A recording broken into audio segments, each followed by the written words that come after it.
ભંગ્યો સમ્યક દર્શન પામે. ભંગી ઢેઢ ને ઘરે અવતર્યો. ઢેઢ તો વળી હરિજન, ઓલો તો ભંગ્યો. એમાં શું છે?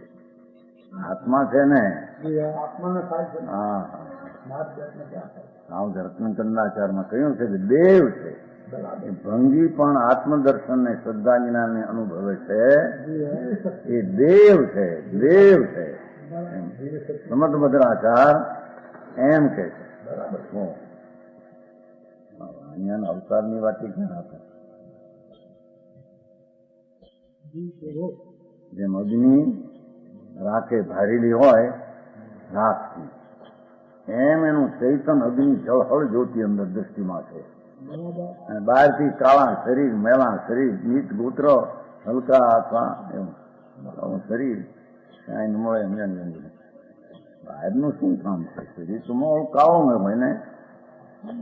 આખા શીતળીના બધા શીતળ થાય છે ને, આખા મોઢે શું શરીરને આત્માને શું રાખે ભરેલી અગ્નિ જેવા એ ચંડાળ સમ્યક દ્રષ્ટિ અગ્નિ જેવા રાખે ભરી અગ્નિ છે. અંદર જળ હળ બળે છે.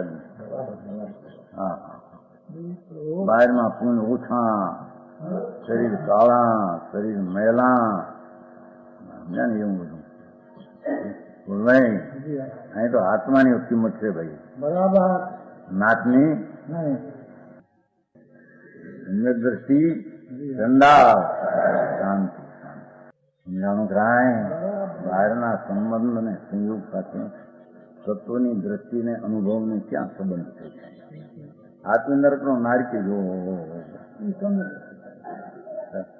સમ્યક દ્રષ્ટિ અને પહેલી બીજી નારકી નથી. સાઈ સમજી ગયો શ્રેણી રાજાચાર્ય જેવું સાઈ સમજી છે. બહારથી જુઓ તો અગ્નિની પીડા, અગ્નિનો સંયોગ, શરીર જળી રહ્યું, બળી રહ્યું, આંખું ફાટી જાય.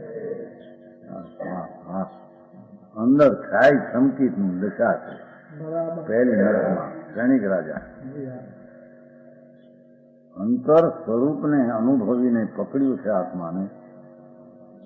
એ જ્ઞાનના તેજના પૂર થઈ ગઈ. એમ જ્યાં અંતર અનુભવમાં દ્રષ્ટિમાં આત્મા આવ્યો, બેઠો, કે છે કે ચૈતન સાહુકાર થઈ ગયો. સમજાણું કાંઈ?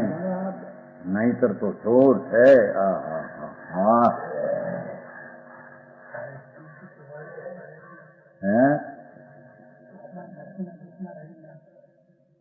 અસહનશીલતા હોય એટલું થાય એને અસહન છે, પણ ભીન રહીને છે.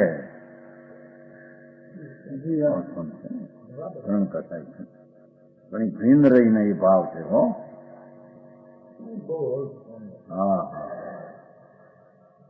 અને એ શીતળ ઠંડી વેદના આત્મી નરકની, લાખ મણનો લોઢાનો ગોળો જુવાન લુવારના છોકરે 6 મહિના ટીપીને મજબૂત કર્યો હોય.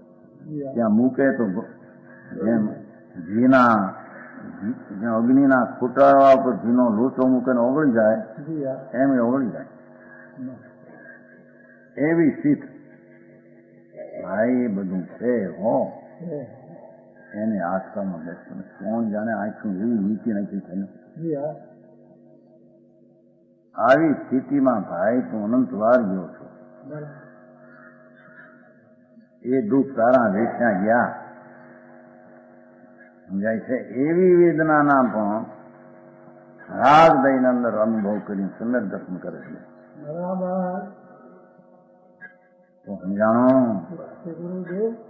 સાહુકાર છે. તથાપિ કહાનવાણીના